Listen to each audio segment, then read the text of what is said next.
السلام عليكم ورحمة الله وبركاته. الحمد لله الذي خلق الإنسان وصوره، والصلاة والسلام على سيد المرسلين محمد وآله وصحبه أجمعين وبعد. حاضرین و ناظرین، یہ درس نمبر 610 ہے اور سورہ اعراف کی 2 آیتوں کی تشریح آج کی جائے گی، آیت نمبر 11 اور 12۔ چلیے سب سے پہلے ہم ان 2 آیتوں کی تلاوت کرتے ہیں، پھر اس کے بعد لفظی ترجمہ اور ترجمے کے بعد تشریح کرتے ہیں۔ اعوذ باللہ من الشیطان الرجیم، بسم اللہ الرحمن الرحیم۔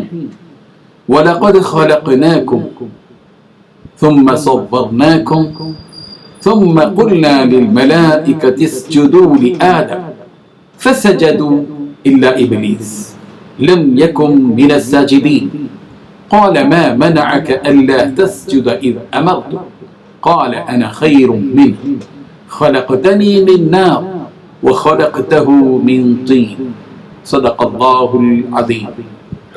وَلَقَدْ اور البتہ تحقیق، خلقناکم ہم نے تمہیں پیدا کیا، ثم پھر صورناکم ہم نے تمہاری صورتیں بنائی، ثم پھر قلنا ہم نے کہا للملائکہ فرشتوں سے اسجدو تم سجدہ کرو لآدم آدم کو، فسجدو تو انہوں نے سجدہ کیا، الا سوائے ابلیس کے، لم یکن وہ نہ ہوا، من الساجدین سجدہ کرنے والوں میں۔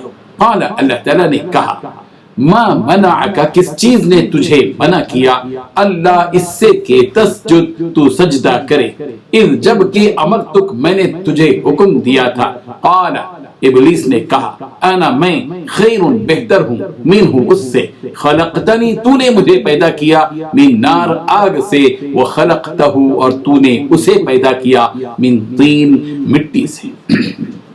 ترجمہ یوں ہے، اور ہم ہی نے تمہیں ابتدا میں مٹی سے پیدا کیا، پھر تمہاری صورت شکل بنائی، پھر فرشتوں کو حکم دیا کہ آدم کے آگے سجدہ کرو، تو سب نے سجدہ کیا، لیکن ابلیس کہ وہ سجدہ کرنے والوں میں شامل نہ ہوا۔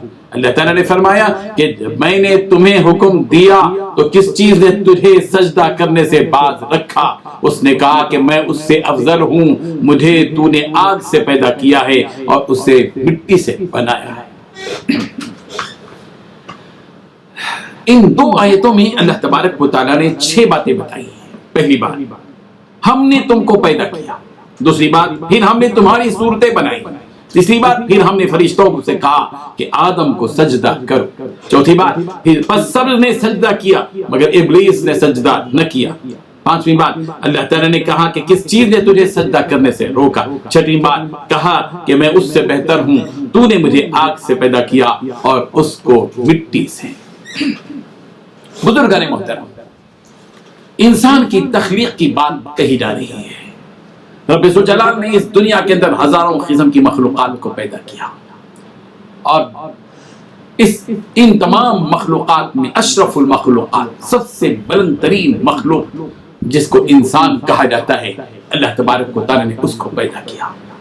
انسان کی جب پیدائش کی گئی تو اس کی کیا شکل و صورت ہوئی، اللہ تعالیٰ نے اس کو اس آیت میں بیان کیا کہ وَلَقَدْ خَلَقْنَاكُمْ ہم نے تم کو پیدا کیا، ہم نے تم کو پیدا کیا۔ سورہ 3 میں ہے لَقَدْ خَلَقْنَا الْإِنسَانَ فِي أَحْسَنِ تَقْوِيمٍ ہم نے انسان کو عمدہ انداز میں پیدا کیا، سب سے بہترین انداز میں اللہ تبارک و تعالیٰ نے انسان کو پیدا کیا۔ اس کی ناک، اس کا کان، اس کی آنکھ، اس کی پیشانی، اس کا چہرہ، اس کے دانت، اور پھر اس کا حلیہ، اس کا سر، اس کا بھیجا، اس کے ہاتھ، اس کے پیر، اس کی قد و قامت۔ اس پر غور کیجئے کہ اللہ تبارک و تعالیٰ نے دیگر تمام مخلوقات کے مقابلے میں اس کو کس پیارے انداز سے پیدا کیا۔ یہ تو قد و قامت ہے، تو جسم انسان کو جب پیدا کیا گیا تو وہ ایک مجسمے کی شکل میں تھا، پھر اللہ تبارک و تعالیٰ نے اس میں روح پھونکی، اللہ تبارک و تعالیٰ نے تصویر بنائی، اور پھر اس مجسمہ بنایا اور پھر اس کے بعد اس کے اندر روح پھونکی اور جیسے ہی روح پھونکی وہ جیتی جاگتی شکل میں عقل رکھنے والا سمجھ رکھنے والا ایک جاندار چیز بن کر رونما ہوا۔ اللہ تعالیٰ نے اسی حقیقت کو بیان کیا وَلَقَدْ خَلَقْنَاكُمْ کہ ہم نے تم کو پیدا کیا ثُمَّ صَوَّرْنَاكُمْ پھر ہم نے تمہاری صورت گری کی تمہاری شکل و صورت بنائی۔ جب آدم علیہ السلام کو پیدا کیا گیا اور شکل دی صورت دی اور ایک نیا انسان ایک نئی مخلوق پیدا کی گئی، جبکہ ان کے اللہ تبارک جبکہ اس سے پہلے فرشتے موجود تھے جو اللہ تعالیٰ کی عبادت کرتے تھے، اس کی تسبیح بیان کرتے تھے۔ ثُمَّ قُلْنَا لِلْمَلَائِكَةِ پھر اللہ تبارک و تعالیٰ نے فرشتوں سے کہا کہ اسجدوا لآدم آدم کا سجدہ کرو۔ فسجدوا الا ابلیس سب نے سجدہ کیا، وہ فرشتے تھے لا یعصون اللہ ما امرهم ويفعلون ما یؤمرون۔ فرشتوں کی خصوصیت ان کا طرح امتیاز یہ ہے کہ فرشتے اللہ کے حکم کے آگے اپنے آپ کو جھکا دیتے ہیں، وہ کبھی سوال نہیں کرتے، اعتراض نہیں کرتے، وہ ایک سوالیہ نشان بن کر کھڑے نہیں ہوتے۔ ان کا کام عبادت ہے، ان کا کام حکم کی تعمیل ہے، بس وہ کرتے چلے جاتے ہیں۔ لا یعصون اللہ ما امر، اللہ نے جس کام کا حکم دیا اس میں کسی بھی قسم کی نافرمانی نہیں کرتے۔ وَيَفْعَلُونَ مَا يُؤْمَرُونَ جس کام کے کرنے کا ان کو حکم دیا گیا ہوتا ہے وہ کر گزرتے ہیں۔ یہ فرشتوں کی خصوصیت ہے، وہ کبھی برا کام نہیں کرتے، وہ اللہ تبارک و تعالیٰ کی نافرمانی نہیں کرتے۔ چنانچہ اللہ تبارک و تعالیٰ نے جبکہ فرشتے سینئر تھے، ظاہر بات ہے کہ سینئر کا ایک اپنا مقام ہوتا ہے اور اس کے سامنے ایک نئی چیز پیدا کی جاتی ہے، وہ تو جونیئر ہے۔ ایک سینئر مخلوق سے کہا جا رہا ہے کہ ایک جونیئر کا جبکہ ابھی پیدا ہوا نوخیز ہے، نومولود ہے، ابھی پیدا کیا گیا ہے، ابھی اس کی شکل بنائی گئی ہے، ابھی اس میں روح پھونکی گئی ہے، اور پھر کہا جا رہا ہے کہ اس کا سجدہ کرو۔ فرشتوں نے آدم کو نہیں دیکھا، فرشتوں نے آدم کے رب کے حکم کو دیکھا۔ حکم میں رب کی ربانیت کو دیکھا جاتا ہے، حکم میں اس کے علاوہ کوئی اور چیز نہیں دیکھی جاتی۔ بندے کا کام یہ کہ بندہ اس حکم کو قبول کرے۔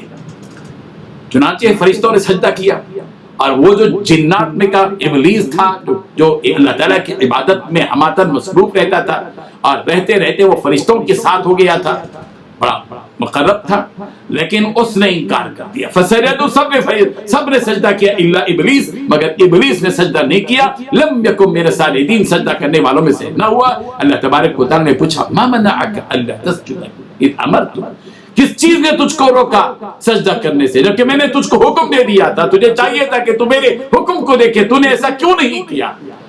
ابلیس نے صاف طور پر کہہ دیا انا خیر منہ، انا خیر منہ، میں اس سے بہتر ہوں، میں آ گیا۔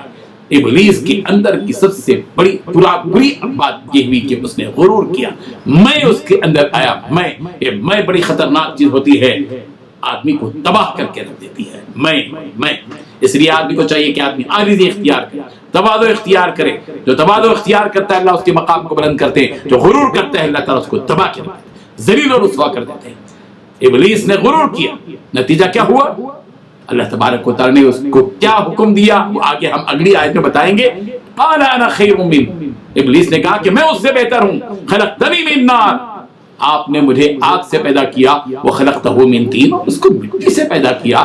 آگ ہوتی ہے، مٹی ہوتی ہے، آگ اوپر کو جانے والی چیز، بھڑکنے والی چیز، اور مٹی تو نیچے کی چیز، اوپر کو بھی ڈالو تو نیچے چلی جائے، وہ تو ذلیل چیز ہے۔ جس چیز کو ذلیل چیز سے پیدا کیا گیا اس کے سامنے مجھے کہا جا رہا ہے کہ میں اس کا سجدہ کروں۔ ابلیس نے یہ نہیں دیکھا کہ حکم دینے والا کون ہے، اس نے یہ دیکھا کہ کیا حکم دیا جا رہا ہے، اللہ کے احکامات میں کیا حکم دیا جا رہا ہے یہ نہیں دیکھا جاتا۔ اللہ کے احکامات میں حکم کرنے والے کو دیکھا جاتا ہے کہ حکم کرنے والا کیا حکم دے رہا ہے، بس وہ کر گزرو۔ اسی میں عبدیت ہے، اسی میں غلامی ہے۔ اللہ تعالیٰ ہمیں اس حقیقت کو سمجھنے کی توفیق عطا فرمائے۔ وآخر دعوانا ان الحمد للہ رب العالمین۔